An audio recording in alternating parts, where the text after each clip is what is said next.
Akala mo gamot lang, pero nang silipin sa microscope ay may nakakulong palang insekto sa loob. Ang dilaw na bagay na ito ay tinatawag na amber at ang mga insektong ito ay marahil buhay pa nang matrap sa loob. Dito ay makikita ang isang toko na tila nagyelo sa loob ng amber. Buo pa ang katawan nito. Kung titingnan ay tila ginuhit lamang ang mga insektong makikita rito upang magsilbing dekorasyon. Ngunit tunay talagang mga hayop ang nakakulong sa loob nito. Gaya na lamang ng praying mantis na ito na tinatayang nasa 12 million year old na nagbibigay ng kamanghamanghang sulyap sa nakaraan. Ang bubuyog na ito naman ay abala lang noon sa pagpopollinate hanggang sa ito'y maipit sa loob ng amber. Ngunit ang tanong, paano nga ba ito nangyayari?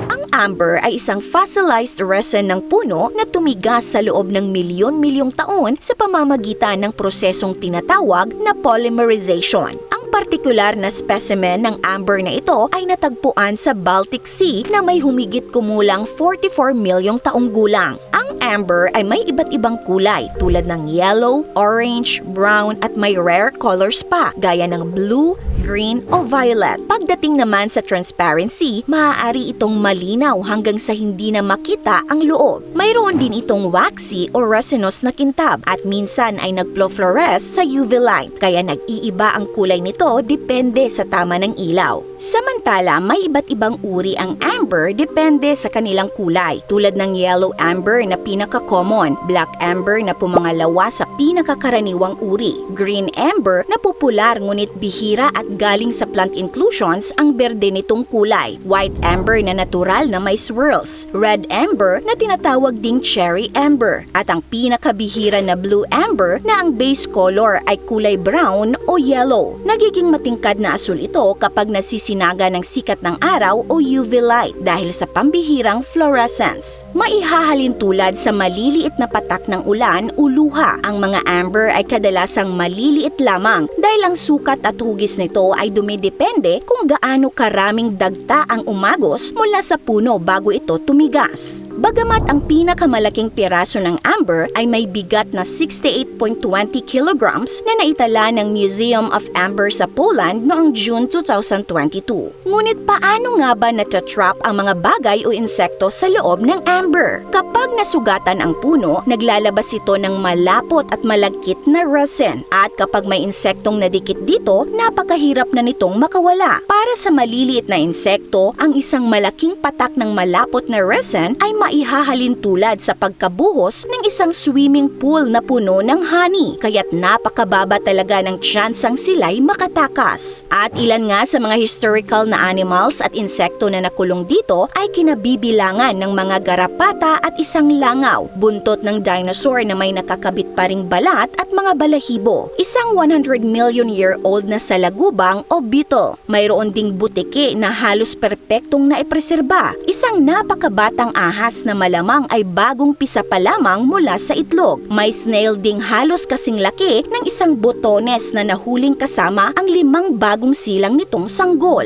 at ang isang gagambang nahuli sa kalagitnaan ng pag-atake sa isang putakte. Gayunpaman, karaniwan ang ginagamit ang amber bilang alahas at pampalamuti. Bukod dyan ay ginagamit din ito sa mga magical at religious purposes gaya ng paggawa ng agimat o pangontra, insenso at pagpapausok. Gayon din sa paggamit ng amber bilang panggatong kapalit ng kahoy. Sa China, ginagamit na ang amber sa loob ng mahigit 1,000 taon bilang gamot pampagaling ng sugat, pampakalma ng isipan, pampatigil ng pagdurugo at pampaihi. Samantala, humigit kumulang 90% ng mga nahuhukay na amber sa mundo ay nagmumula sa Kaliningrad sa Russia. Katabi lamang nito ang Gdansk sa Poland na kinikilala namang amber capital of the world dahil sa tanyag nitong industriya sa pagpoproseso at kalakalan ng amber. Ang mga piraso ng amber na pinagkulungan ng mga hayop mula sa nakaraan ay nagbibigay ng direktang snapshots ng buhay mula pa noong ilang milyong taon na ang nakalipas. Kayo mga ka-awesome, nakakita na rin ba kayo sa personal ng insektong na-trap sa amber? This is Ate O from our Republic. Hanggang sa muli and stay awesome!